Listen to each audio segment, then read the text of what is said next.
there, folks. It's me, Michael Bach, your diversity dude. Time for another episode of Monday Morning Musings. A little more casual than usual, but let's just accept it. And I wanted to talk about an article that I saw in CBC, the headline of which, and I'll post a link down the body, is Minister Looks for Signs of Gender Bias in Federal Science Departments.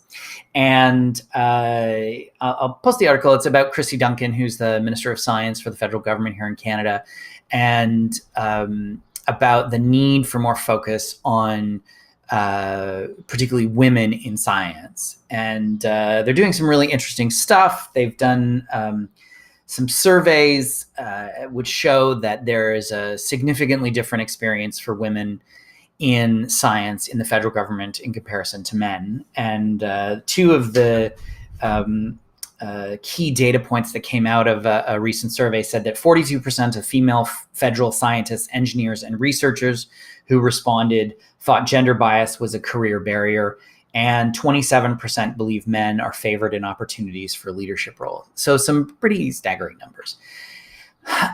And this is nothing new, right? We know that women in science is a big issue, that we don't have enough women going into science. But one of the things that jumped off the page for me, and I'm just trying to find it here, is, pause here for awkward moment. Oh, right. So the minister is quoted as saying, we know that diversity and research excellence go hand in hand. But we know that, right?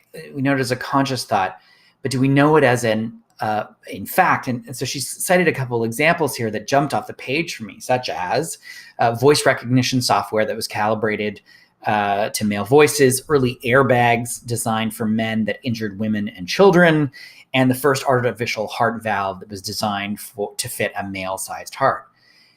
I thought, wow, yeah, you know what? There are real examples where a lack of diversity, particularly a lack of gender diversity, has led to scientists being biased and a bit tunnel vision on their inventions. So what a great argument for the inclusion of more women in sciences. It's a really great article. I'm really encouraged. I'm really looking forward to seeing what the minister does around women in science. They've already done some great stuff around research chairs, and I'm looking forward to seeing more of that. That's it. Just a short brief. I'm back in Canada for a hot minute. Life is good. I hope you're having a fabulous week. I hope the weather is beautiful outside for you. And I hope you subscribe to my channel, which there's a link. Maybe put it right on my forehead. Maybe then you'll click on it. Or just shoot something at your screen. That's it for me. And remember to subscribe. I will see you next week for another episode of Monday Morning Musings.